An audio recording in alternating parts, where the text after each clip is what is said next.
casa de Deus. Jesus vai nos ensinar que casa de Deus somos nós, aonde Ele e o Pai habitam em nós pelo Espírito Santo. João 14, 23.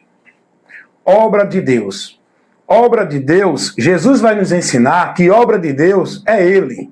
Essa é a obra que Deus operou para nos salvar. Alguém chegou para Jesus e disse: Senhor, qual é a obra de Deus para que nós façamos? Jesus disse: a obra de Deus é esta. Esta qual? Jesus não apontou para trabalho nem obrigação religiosa de nenhuma religião. Jesus vai dizer que a obra de Deus é Ele. Que nós precisamos crer, não fazer. Crer na obra de Deus. E depois de crer nessa obra, comunicar essa obra a outras pessoas, por onde vão ser salvos. Adorar a Deus. Jesus disse que o lugar de adorar a Deus não é nem em monte, nem em templo. Ou seja, lugares estabelecidos, restritos, como ambiente místico para buscar a Deus, porque Deus está ali. Jesus não ensinou nada disso a ninguém. Jesus disse que Deus é Espírito. E a adoração a Deus é em espírito e em verdade. Isso quer dizer que a adoração a Deus é pela palavra, através do Espírito Santo. Só pode adorar a Deus quem está na palavra, guiado pelo Espírito Santo. Espírito e verdade é isso. Então, quem está na palavra, guiado pelo Espírito Santo, esse é o verdadeiro adorador. Porque a vida dele está na palavra, guiado pelo Espírito Santo. Adorar a Deus é isso. Não é estar dentro de formalidade religiosa em ambiente. Jesus disse que nem monte, nem templo. Então veja só, vai escutando o que está sendo aqui colocado para você. Jesus falou isso para a mulher samaritana, sim ou não? João 4. Templo de Deus. Templo de Deus. Altar de Deus. Lugar sagrado. Santuário de Deus. O apóstolo Paulo, na sua primeira carta aos Coríntios, vamos até ler como está escrito na palavra. Primeira carta de Paulo aos Coríntios, no capítulo 3, no versículo 16, Paulo ele vai ensinar algo importante para a igreja, os irmãos da cidade de Corinto. Capítulo 3, a gente está lendo, vamos ler para a gente aprender da Bíblia, tá? Você tem que aprender, você tem que ser ensinado, instruído da palavra pela palavra. Primeira carta de Paulo aos Coríntios, capítulo 3, versículo 16. Paulo vai dizer: não sabeis vós que sois o templo de Deus? E que o Espírito de Deus habita em vós, em mim e em você, se estivermos em Cristo, tá? Paulo vai dizer que temos que ter esse entendimento, que Deus habita em nós. O templo de Deus somos nós, o lugar onde Deus habita. Veja o que a palavra nos revela. Vá observando a informação, vá analisando o conteúdo do que eu estou levando para você. Vamos ler outro texto lá de Efésios capítulo 2. Vamos ver o que é que Paulo vai agora ensinar aos irmãos na carta aos Efésios capítulo 2. Vamos para o versículo 20. Efésios capítulo 2. Vamos ler o versículo 20 ao 22. Presta atenção o que a palavra nos ensina. É a palavra, irmão. Eu estou levando a palavra para iluminar o seu entendimento. Edificados sobre o fundamento dos apóstolos e dos profetas, de que Jesus Cristo é a principal pedra de esquina. Veja o que Paulo está orientando aqui. Vamos ver o versículo 21. No qual todo edifício bem ajustado cresce para templo santo no Senhor. Paulo não está falando de edifício literal.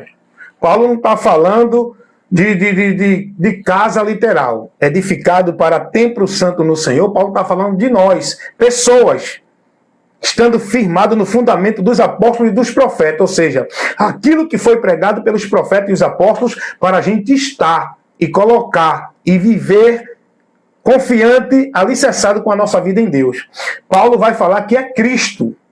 Nele nós somos feito templo, tá, de Deus. Paulo vai dizer, no qual todo edifício, Paulo não fala de edifício literal, é nós, seres humanos, no qual toda pessoa, todo edifício bem ajustado, cresce para templo santo no Senhor. Então a nossa vida, ela reta, firmada com prudência em Cristo, nós vamos ter o crescimento espiritual para a vida verdadeira com o Senhor. Agora, vamos ler o versículo 22, o que Paulo vai dizer.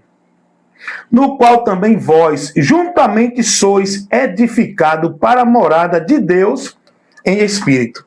Paulo não está falando de casa literal.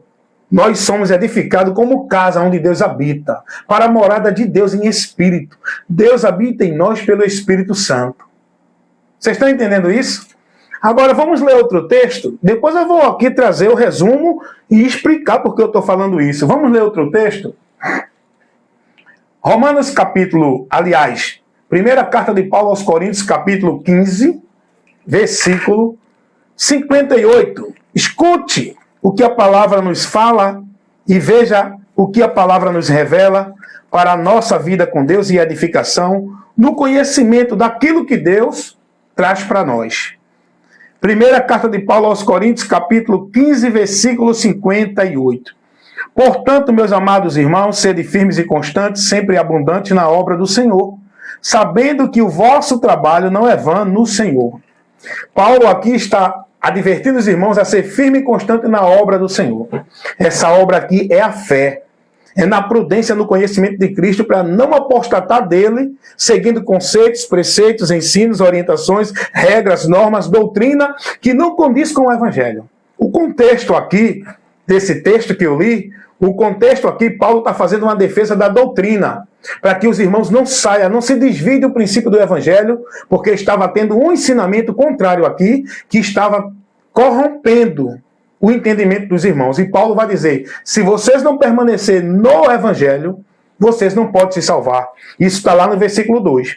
E aqui no versículo 58, Paulo vai dizer, sejam firmes e constantes, sempre abundantes na obra do Senhor. Paulo não está falando aqui de obra de nenhuma instituição religiosa. Paulo está falando da fé em Jesus. Essa é a obra de Deus, que nós temos que ser firme e constante, vivendo nele e pregando e anunciando ele ao mundo. Mas vamos ler outro texto? Paulo vai dizer, Hebreus, não é? Aliás, Hebreus capítulo 10, versículo 25. Eu não vou dizer que foi Paulo que escreveu essa carta, porque a carta não tem a identificação de Paulo, o nome dele, as outras têm. Mas vou dizer, eu sempre digo assim, o escritor aos Hebreus. O escritor aos Hebreus, ele vai dizer assim, está escrito lá, Hebreus 10, 25. Não deixando, pois, vossas congregações, como é costume de muitos. Antes, ademoestamos uns aos outros, sabendo que é próximo chegar daquele dia. O escritor aos Hebreus, se você ler o contexto, é importante observar o contexto, aonde o texto está inserido.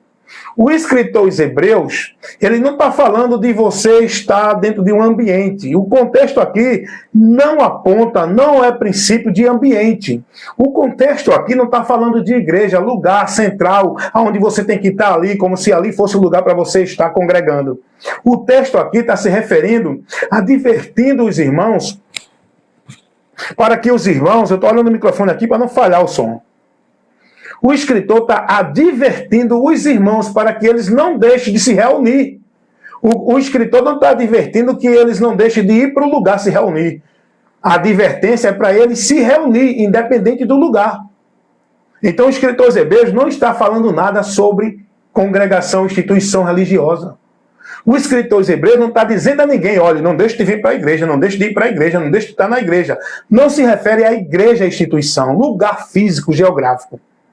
Está advertindo os irmãos a manter o costume de se reunir independente do lugar. Não está estabelecendo o lugar e nem mistificando o lugar, como se ali fosse o ponto central da vida de fé com Deus. Isso é paganismo. Mas vamos ver outro texto também, que é muito importante a gente estar fazendo essa observação. Irmãos, por que eu estou trazendo todo esse momento de esclarecimento, mostrando a vocês esse texto? Porque todo esse texto que eu dei para você, o sistema religioso igreja deturpa, tira você do entendimento, interpreta errado, falsifica a palavra e desvia você do que a palavra está te ensinando para tu guardar no teu entendimento. Coloca você dentro de uma direção anátema. Porque hoje em dia as pessoas falam obra de Deus, trabalho de igreja. O povo não tem nenhum entendimento que obra de Deus é Cristo. que nós não precisamos fazer a obra de Deus, nós precisamos crer e anunciar a obra de Deus para ser salvo. Crer para ser salvo e anunciar a outras pessoas para que também elas sejam salvas, crendo e conhecendo a obra de Deus. Em canto nenhum, nem Jesus, nem os apóstolos falou de obra de Deus, trabalho de igreja como hoje é pregado para o povo. Casa de Deus.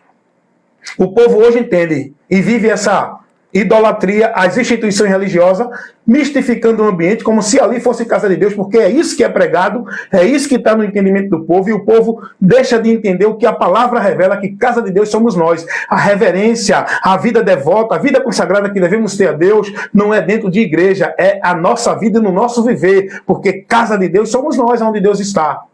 Não, vamos buscar Deus, vamos adorar a Deus, dentro do ambiente. E aí o povo fica... Boa noite, Dona Thalita, boa noite. E aí o povo fica tudo preso nesse entendimento, dentro do ambiente, buscando a sua vida consagrada, devota, como se fosse a Deus, não pela palavra, mas pelo ambiente, no entendimento que recebem no ambiente. E aí o povo começa a dedicar sua vida e viver uma vida com Deus de momento, de formalidade religiosa, não. Vou adorar a Deus, vou para o culto, senão eu não adoro a Deus. E o povo deixa de entender que a adoração a Deus não é em culto, é na nossa vida, no nosso viver.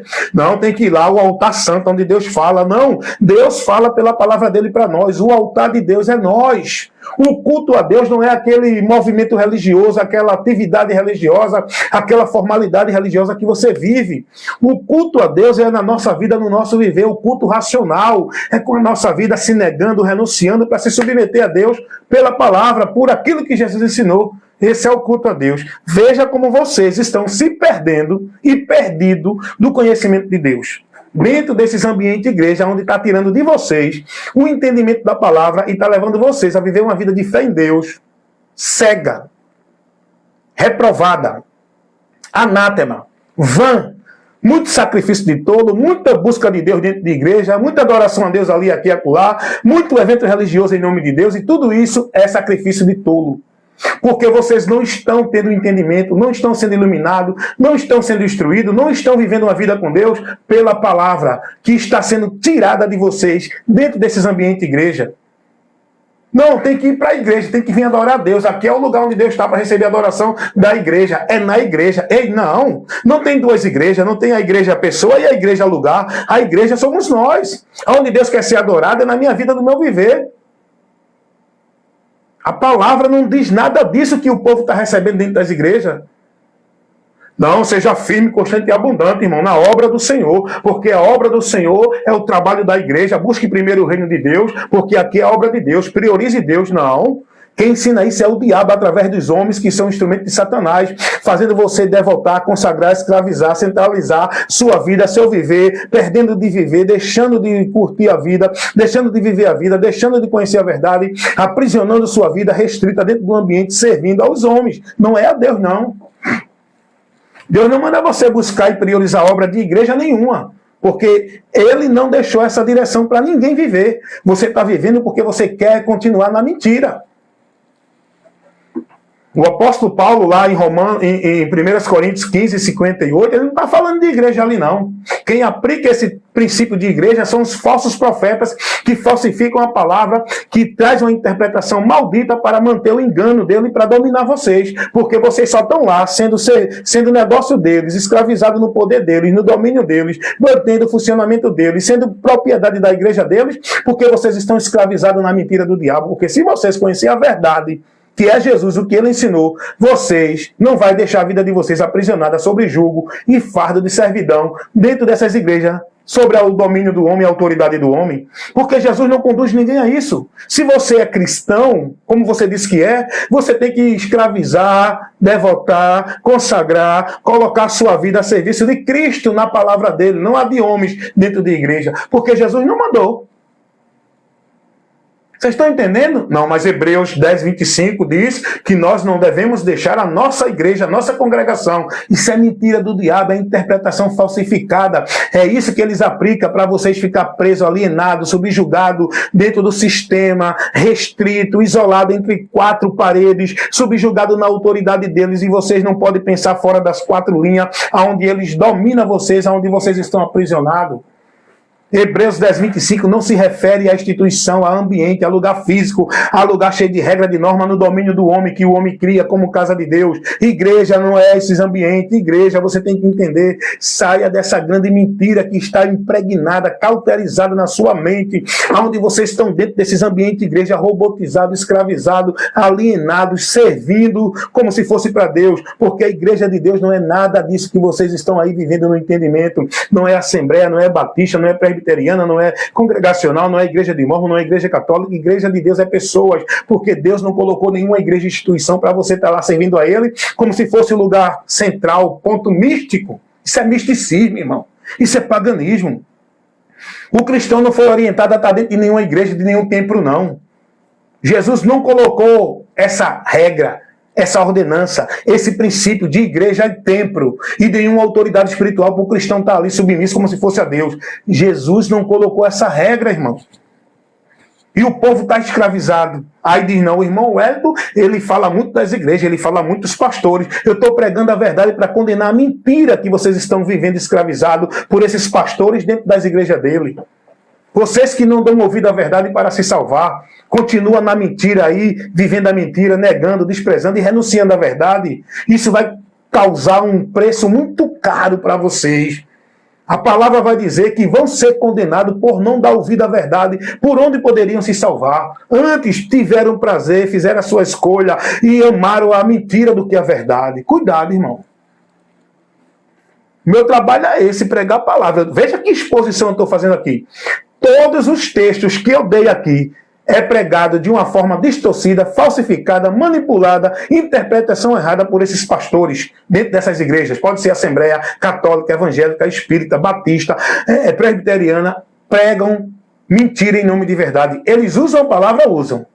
Os pastores estão aí abrindo a Bíblia, vamos curso de doutrina, curso de teologia, usam a palavra, mas encobertamente estão aplicando heresia de perdição para tirar a tua alma, a tua direção da vida com Deus e te conduzir ao inferno. E tu pensando que está servindo a Deus, seguindo doutrina de demônios. Porque a tática do diabo é falsificar, é misturar, é contaminar, é deturpar a verdade de Deus. Não, quem salva é Jesus. Essa igreja aqui, o Senhor é Jesus Cristo. A gente só adora Ele. É mentira. A adoração de vocês dentro de igreja, Deus não está recebendo. Porque Deus não recebe a adoração de ninguém dentro de igreja por intermédio de homem. Seja pastor, padre ou papa. A adoração que Deus quer de nós é por meio de Cristo. Porque o verdadeiro adorador é quem está em Cristo, na palavra dele. Com a mente iluminada. Examine tudo que eu falei aqui e veja se não procede. E examine sua fé, que está sendo deturpada. Você está adulterando e se prostituindo na fé dentro dessas igrejas pelos ensinamentos desses homens. Saia daí enquanto é tempo.